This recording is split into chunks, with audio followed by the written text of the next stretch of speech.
Hola, bienvenidos a Médico Blasto, un podcast de temas controversiales en salud. El episodio de hoy hablaremos sobre tabaquismo. El tabaquismo es la causa de más de 5 millones de muertes por año en el mundo. Es el doble de muertes causadas por el alcohol y las drogas ilícitas combinadas. Seguimos nosotros hablando sobre las patologías mentales y las adicciones porque es un tema que es muy prevalente en la sociedad y hoy pues les vamos a hablar sobre esta droga que también es el tabaco. El tabaco es una droga. Es dos o tres veces más frecuente que las personas con enfermedades mentales, por ejemplo con ansiedad, déficit de atención, estado de ánimo alterado, depresión, consuman tabaco. Hay nuevos dispositivos hoy en día para consumir el tabaco o la nicotina.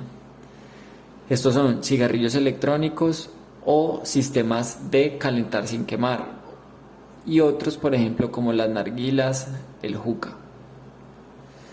La nicotina es la sustancia adictiva del tabaco y la nicotina es la función biológica de ser un pesticida natural que está presente en las hojas del tabaco. Eso evita que las plagas se alimenten de esta planta. Cuando la nicotina se inhala, por ejemplo, sabemos que la forma más frecuente es encontrarlo en cigarrillo. Al inhalar, esta llega rápidamente al cerebro. De los pulmones al cerebro se demora llegar en 11 minutos después de una bocanada. Y esta nicotina en el torrente sanguíneo y en el cerebro se une a los receptores llamados receptores de acetilcolina, que eso produce el efecto de la neurona.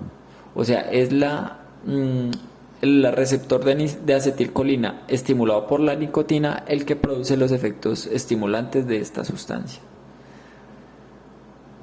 Se dice que los cigarrillos y los cigarrillos electrónicos dan en cada calada picos cerebrales más altos de nicotina.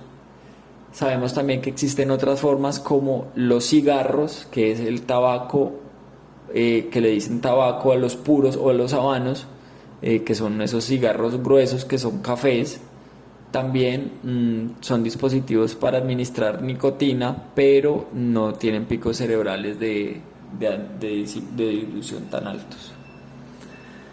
Los fumadores, la gente cuando inhala la nicotina, el tabaco, a través de cada aspiración, puede regular según la profundidad y cómo ella cubra o no cubra los agujeros de ventilación de algún otro cigarrillo que los tenga, qué cantidad de nicotina está llegando a su cerebro. O sea, es normal ver que un fumador haga una aspirada dura, ¿cierto? Para meter muchísima más nicotina en un pocos segundos y generar un efecto, pues el efecto que genera la nicotina estimulante. O en un fumador que no tenga pues una necesidad tan urgente, él puede hacer una calada más lenta y más larga. Entonces eso es algo que hay que saber mucho porque el mismo fumador, él define cómo cuánto se administra él con la fuerza con la que él aspire. La persona que fuma llega un momento en el que la neurona está acostumbrada a una dosis. Entonces, cuando la persona está en un estado de estrés, la misma neurona le pide para volver a generar esa misma estado de excitabilidad o de estimulación, le dice que fume más. Por eso los fumadores de larga data a veces requieren fumar más para alcanzar niveles de nicotina normales. Entonces, la ciencia estudió este trastorno como una enfermedad mental y en el manual de DSM-5 está descrita el trastorno por consumo de tabaco. Como habíamos hablado en otros episodios, acuérdense que hemos hablado de alcoholismo, adicción al cannabis. Entonces el consumo del tabaco también está descrito en el DSM y lo describe así con ese nombre: trastorno por consumo de tabaco. Son 2 de 11 criterios los que se deben cumplir en un plazo de 12 meses para hacer el diagnóstico. Hay muchos criterios, entre los cuales les menciono: esfuerzos infructuosos para dejar el tabaco, cuánto tiempo ocupa consumiendo, incumplimiento de sus responsabilidades por consumir, abandonar actividades y usar el cigarrillo a pesar del conocimiento de las consecuencias. Es muy claro y conocido por muchos que el tabaco y la nicotina son nocivos en el embarazo y la lactancia. Esa era una introducción sobre este tema. Ahora quiero hablarles como un subtítulo sobre los modos alternos de liberación de nicotina. Entonces, la nicotina hace unos años era muy famosa, administrada en un cigarrillo, ¿cierto? Ustedes veían que habían carteles en los que se promovía, aún las enfermeras o enfermeros de una institución promovían el consumo de cigarrillo. Entonces fue algo muy nocivo intentar identificar, ver que esto es algo malo, que produce enfermedades y que pues esconde enfermedades mentales. Hoy en día el cigarrillo ha pasado a un segundo plano. Entonces hoy vemos como los sistemas de calentar sin quemar, los cigarrillos electrónicos, los vapeadores, por ejemplo, son lo que está en boga para inhalar nicotina. También están los sistemas de suministro de tabaco soluble, que son gomitas o chicles. Entonces, un cigarrillo tiene alrededor de 6 a 11 miligramos de nicotina. Los cigarros que les hablaba, habanos o puros, pueden contener de 100 a 400 miligramos de nicotina. Y un cartucho de nicotina de los vapeadores tiene 6 a 24 miligramos por mililitro de nicotina. Entonces, aunque los cigarrillos electrónicos hoy se vean como una alternativa, se ha estudiado y se ha visto que pueden superar la entrega de nicotina de un cigarrillo normal. La nicotina, volviendo a los efectos que produce en el sistema nervioso central, cuando actúa en la neurona libera dopamina. Acuérdense siempre de la dopamina cuando hablábamos de las otras sustancias, que es una neurona que produce excitabilidad, ¿sí? Pero esta misma excitabilidad a largo plazo genera una dependencia en la misma neurona, y esa dependencia se llama craving o antojo. Craving es el ansia de consumir, el antojo. Entonces eso es a lo que uno llama la dependencia que la neurona le crea al tabaco. El problema de los modos alternos de liberación de nicotina es que hoy a los jóvenes, quienes son más fáciles de inducir a las adicciones, pues tienen una gama de sabores y de presentaciones muy atractivas, colores, frutas, que los hace muy, muy gustadores para ellos. Entonces eso hay que tenerlo en cuenta. Por ejemplo, los productos de calentar y no quemar, que son tabaco, ustedes los han visto, probablemente son cigarrillos pequeñitos que se meten en un dispositivo, la persona aspira, pero el cigarrillo no se combustiona, o sea, uno no lo quema, sino que se calienta. Sin embargo, pues el cigarrillo está hecho de tabaco. Como está hecho de tabaco, esos compuestos orgánicos volátiles u otros todavía se inhalan, ¿sí? Lo que no pasa con otros dispositivos, sin embargo, con estos productos de calentar y no quemar, se ha medido que tienen hidrocarburos aromáticos policíclicos, monóxido de carbono y 84% de la nicotina que vemos en un cigarrillo habitual. Cuando una persona está haciendo el tratamiento para abandonar el tabaquismo, la persona casi siempre hace una terapia farmacológica y se adhiere a un cigarrillo electrónico. Los cigarrillos electrónicos con nicotina se ha demostrado que son más efectivos para dejar de fumar, aunque no es una solución definitiva.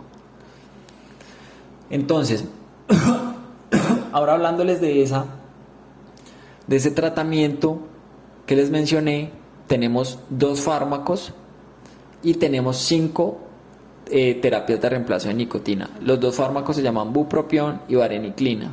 La vareniclina es la más efectiva, luego el bupropión. La vareniclina funciona reduciendo la estimulación dopaminérgica, pues bloquea los receptores de nicotina en el cerebro, con lo cual se disminuye el consumo, el ansia de consumo y el síndrome de abstinencia. El bupropión también produce un efecto farmacológico similar, pero como les comenté es menos efectivo. Y la terapia de reemplazo de nicotina, ¿cuál es? Son unos dispositivos que dan una liberación pulsada más continua, que produce satisfacción pero disminuye el refuerzo del consumo, ¿cierto? Entonces, por ejemplo, los parches, los chicles, pastillas, inhalador, spray, que liberan nicotina pero que no, con su mecanismo de acción y su modo de distribución en el cuerpo, no favorecen al consumo. Para uno elegir estos fármacos que deben ser usados en combinación, es decir, parches, por ejemplo, y bupropión o vareniclina juntos, ¿cierto? Se ha demostrado que es más efectivo. Se debe también hacer un enfoque psicosocial, es decir, hoy en día hay una agrupación que se llama Nicotina Anónimos, como en Alcohólicos Anónimos. Entonces estas intervenciones son muy buenas, entonces serían 3, porque sería el fármaco, el dispositivo liberador de nicotina continuo, que se llama terapia de reemplazo de nicotina, y por ejemplo ir a Nicotina Anónimos.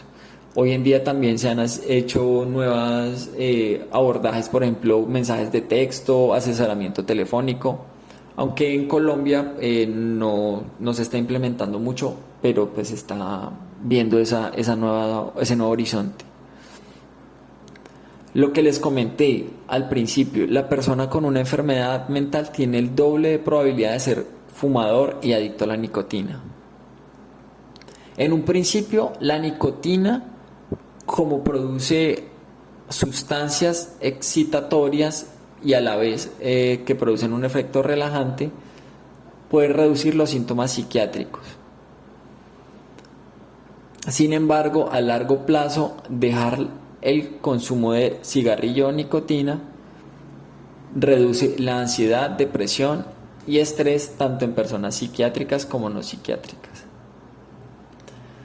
Les quiero hablar ahora de los medicamentos que vienen, lo nuevo. Entonces se estudió una molécula que se llama la citicina.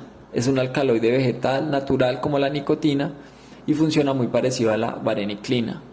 Se une a los receptores de nicotina en el cerebro. Los medicamentos que se usan para el trastorno de consumo por opiáceos, como la buprenorfina u otros que en nuestro país puede que no se usen de forma tan esquematizada, pero sí en otros países, sirven para disminuir la ingesta de nicotina.